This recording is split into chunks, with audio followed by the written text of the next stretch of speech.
बिस्मिल्लाहिर्रहमानिर्रहीम। Class 8 subject English, lesson number 1 tolerance of the रसूल सल्लल्लाहु अलैहि वसल्लम। आज लेसन नंबर 1 की एक्सरसाइज का फर्स्ट लेक्चर है। Let's start. ग्लोसरी से स्टार्ट हो रहा है ये। फर्स्ट है जी हार्डशिप, दैट इज़ मुश्किलात। समथिंग दैट कॉजेज सफरिंग, यानी किसी की वजह से किसी पे कोई मुसीबत आना या किसी चीज़ में कोई मुब्तला हो जाए। फिर है जी डिस्प्ले, मुज़ाहिरा करना।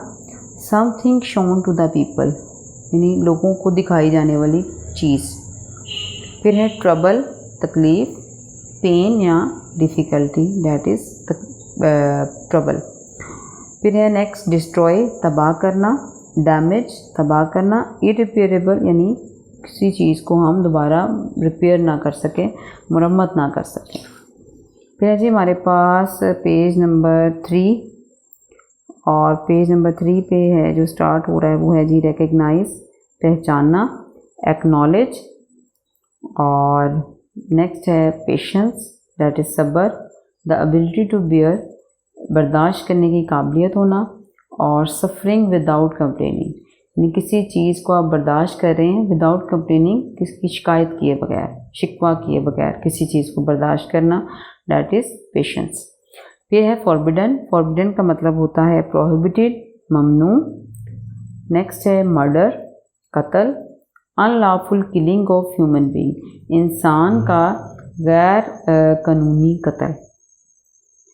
और फिर है रिवेंज, बदला। डिलिबरेट पनिशमेंट, यानी खुद से सजा देना।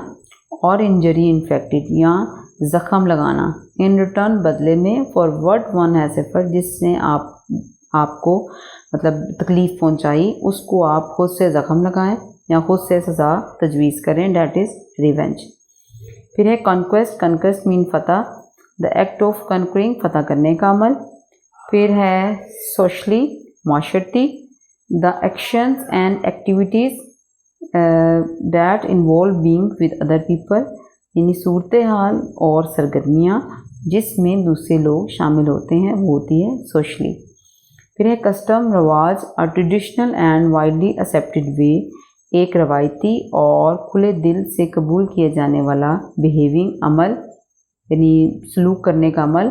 और डूइंग समथिंग, या कुछ करना, that is specific to a particular society, जो कि ख़ास किस्म के माशरे से ताल्लुक़ रखता है। यानी रवायती और खुले दिल से एक्सेप्ट, यानी कबूल किया जाने वाला अमल जो कि आपके रवैये से ज़ाहिर होगा, या फिर कोई ऐसी चीज़ जो किसी ख़ास माशरे से ताल्लुक़ रखती है, डैट इज़ कस्टम। लास्ट है जी ऑब्जेक्टेड। ऑब्जेक्टेड मीन होता है जी एतराज़ किया।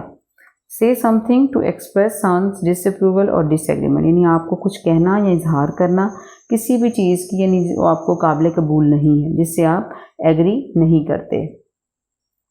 फिर है जी नेक्स्ट पार्ट, वो है एक्टिविटीज़। और एक्टिविटीज़ में हमें दिए हुए हैं आंसर क्वेश्चन, और आंसर क्वेश्चंस जो हैं वो मैंने बुक में से ही सारे जो हैं वो आपके लिए दिए हैं। फर्स्ट वाला है जी what do you mean by tolerance, बुर्दबारी से आप क्या मतलब लेते हैं। इसके लिए आप देखें पेज नंबर 1 और paragraph number 1।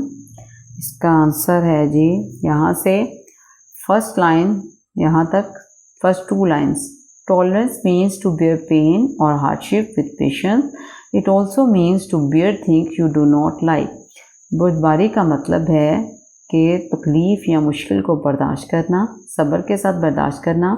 It also means, इसका ये भी मतलब है to bear things, उन चीज़ों को बर्दाश्त करना that you do not like, जो कि आपको पसंद नहीं हैं। इसको मैं हाईलाइट कर देती हूँ, देखें। Tolerance means to bear pain or hardship with patience. It also means to bear things you do not like. ये हमारे फर्स्ट क्वेश्चन का आंसर है। एज इट इज़ बुक में से मिल गया है। और सेकंड वाला देखें। सेकंड वाला है जी give an example of tolerance from the life of रसूल सल्लल्लाहु अलैहि वसल्लम, हज़रत पाक सल्लल्लाहु अलैहि वसल्लम की ज़िंदगी में से बुर्दबारी की कोई मिसाल दें। ये मैंने यहाँ से किया है पैराग्राफ नंबर 2 पेज नंबर 1। यहाँ से At the conquest of Makkah, the Rasul सल्लल्लाहु अलैहि वसल्लम not only forgive, इनको काट दिया, यहाँ पे लिख दिया Abu Sufiyan, but also honored him by declaring amnesty for those who took refuge in his house. At the conquest of Makkah, Rasul Pak not only forgave Abu Sufyan, फतह मक्का के मौके पर नबी पाक ने ना सिर्फ अबू सुफियान को माफ़ कर दिया बट ऑल्सो ऑनर्ड हिम, बल्कि उसे इज़्ज़त बख्शी बाय डिक्लेयरिंग एमनेस्टी, आम माफ़ी का ऐलान करके, फॉर दोज उनके लिए जो हू टुक रिफ्यूज इन हिज हाउस, जो कि उसके घर में पनाह लेंगे, उनके लिए आम माफ़ी का ऐलान करके भी उसको इज़्ज़त बख्शी। सेकंड का अगर आप देखें तो यहाँ से स्टार्ट होता है सेकंड पैराग्राफ के लास्ट से। एट द कंक्वेस्ट ऑफ मक्का रसूल सल्लल्लाहु अलैहि वसल्लम नॉट ओनली फॉरगिव हिम को काट दे और यहाँ पे लिखते हैं Abu Sufyan, but also honoured him by declaring amnesty for those who took refuge in his house. ये मेरे पास है जी सेकंड क्वेश्चन का आंसर। अब थर्ड देखते हैं क्वेश्चन क्या है। हाउ डिड रसूल सल्लल्लाहु अलैहि वसल्लम respond to the ill treatment of the people of Taif. हज़ूर पाक सल्लल्लाहु अलैहि वसल्लम ने ताइफ के लोगों के बुरे सलूक का क्या जवाब दिया।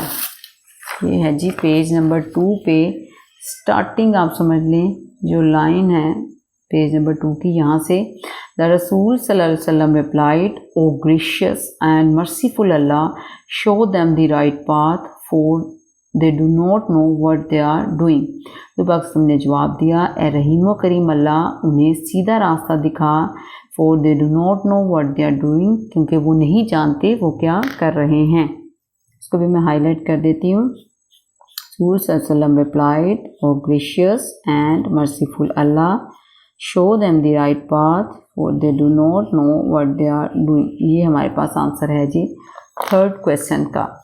अब फोर्थ क्वेश्चन की तरफ आते हैं। फोर्थ क्वेश्चन है जी, व्हाट डिड हज़रत जिब्राइल अलैहिस्सलाम आस्क द रसूल सल्लल्लाहु अलैहि वसल्लम when he was ill treated by the people of Taif. हज़रत जिब्राइल अलैहिस्सलाम ने रसूल पाक से क्या पूछा जब ताइफ के लोगों ने उनसे बुरा सलूक किया। इसका है पेज नंबर 1 पे और लास्ट में आंसर है, लास्ट लाइन है इसकी, पैराग्राफ नंबर 3। यहाँ से आप देखें, यहाँ से Hazrat Jibreel Islam asked the Rasul sallam on the occasion of trial, O Muhammad sallallahu alaihi wasallam, speak if you so wish, I will, next page तक जाता है, I will destroy them। यहाँ तक फोर्थ क्वेश्चन का answer है। यहाँ से हज़रत जिब्राइल इस्लाम ने हज़रत पाक सल्लल्लाहु अलैहि वसल्लम से पूछा, इस आजमाइश के मौके पर ए मोहम्मद सल्लल्लाहु अलैहि वसल्लम बोलिए, अगर आप ऐसा चाहते हैं तो मैं उन्हें तबाह कर दूंगा।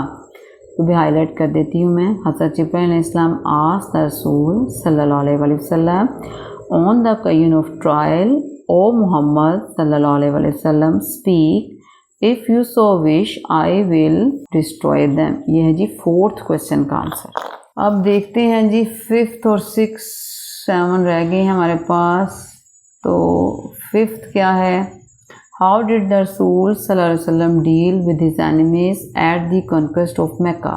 हज़ूर पाक सल्लल्लाहु अलैहि वसल्लम ने फतह मक्का के मौके पर अपने दुश्मनों के साथ कैसा सलूक किया। ये पेज नंबर 1 है और पैराग्राफ नंबर है जी हमारे पास। ये सेकंड क्वेश्चन वाला इसमें आएगा आंसर, लेकिन एक लाइन हम शुरू से करेंगे यहाँ से, यानी मिड से सेकंड पैराग्राफ के। Abu Sufyan was the worst enemy of Islam before he became a मुस्लिम।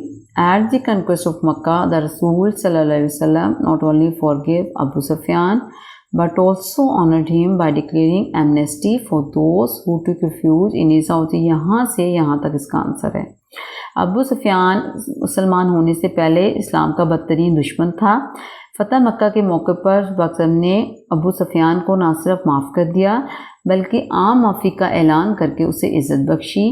उन लोगों के लिए जो कोई उसके घर में पनाह लेगा, उनके लिए आम माफ़ी का ऐलान करके उसे इज़्ज़त बख्शी। तो ये फिफ्थ क्वेश्चन का आंसर जो है वो यहाँ से है। Abu Sufyan was the worst enemy of Islam before he became a Muslim. उसके साथ साथ at the conquest of Mecca the रसूल सल्लल्लाहु अलैहि वसल्लम not only forgive Abu Sufyan but also honoured him by declaring amnesty for those who took refuge in his house. ये था जी फिफ्थ क्वेश्चन का आंसर। अब आते हैं नेक्स्ट है जी 6th क्वेश्चन, व्हाट डिड हज़रत अनस बिन मालिक से अबाउट द रसूल सल्लल्लाहु अलैहि वसल्लम, हज़रत अनस बिन मालिक ने रसूल अकरम के बारे में क्या फरमाया। ये है जी पेज नंबर 2 पे, और पेज नंबर 2 पे पैराग्राफ नंबर 4 है जी। आप देखिए यहाँ से इसका आंसर है, हज़रत अनस बिन मालिक रज़ियल्लाहु अन्हु said I served the Rasul sallallahu alaihi wasallam of Allah for 10 years. By Allah he never objected to anything I said or did. यहाँ से यहाँ तक इसका आंसर है। हज़रत अनस बिन मालिक रज़ियल्लाहु ने कहा, मैंने अल्लाह के रसूल की 10 साल सल्लल्लाहु अलैहि वसल्लम की 10 साल खिदमत की। खुदा की कसम उन्होंने कभी मेरे कही और किए गए काम पर एतराज़ नहीं किया। भी हाईलाइट कर लेते हैं यहाँ से, हज़रत अनस बिन मालिक रज़ियल्लाहु अन्हु said I served the Rasul sallallahu alaihi wasallam of Allah for 10 years. By Allah he sallallahu alaihi wasallam never objected to anything I said or did. फिर है जी लास्ट वाला हमारा क्वेश्चन रह गया है, that is what did the Rasul sallallahu alaihi wasallam say about revenge in his last address. हज़रत पाक सल्लल्लाहु अलैहि वसल्लम ने बदले के बारे में अपने आखिरी खुतबे में क्या फरमाया। ये भी पेज नंबर 2 और पैराग्राफ नंबर आप कर लें जी 4 में ही इसका आंसर है। In his last address the रसूल सल्लल्लाहु अलैहि वसल्लम said revenge for bloodshed as was the custom in the days of ignorance before Islam is forbidden. I forgive those who murdered my cousin Ibn Rabia. अपने आखिरी खुतबे में नबी पाक सल्लल्लाहु अलैहि वसल्लम ने कहा, खून बहा का बदला जैसा कि इस्लाम से पहले जहालत के दिनों में रवाज था ममनू करार दिया जाता है। मैं उनको माफ़ करता हूँ जिन्होंने मेरे कज़न या मेरे चचाजाद इब्न रबिया का कत्ल किया। इसको भी हाईलाइट कर लेते हैं। इन हिज लास्ट एड्रेस द रसूल सल्लल्लाहु अलैहि वसल्लम said revenge for bloodshed as was the custom in the days of ignorance before Islam is forbidden. I forgive those who murdered my cousin Ibn Rabia. यहाँ से यहाँ तक है जी 7 क्वेश्चन का आंसर। और हजूर पाक सल्लम का नाम आए तो सल्लल्लाहु अलैहि वसल्लम लाजमी कहना है, और जब लिखने पे आए तब भी हमने सल्लल्लाहु अलैहि वसल्लम प्रॉपर लिखना है। और इसके साथ ही हमारे जो क्वेश्चन आंसर हैं 7 थे वो कंप्लीट हो गए हैं।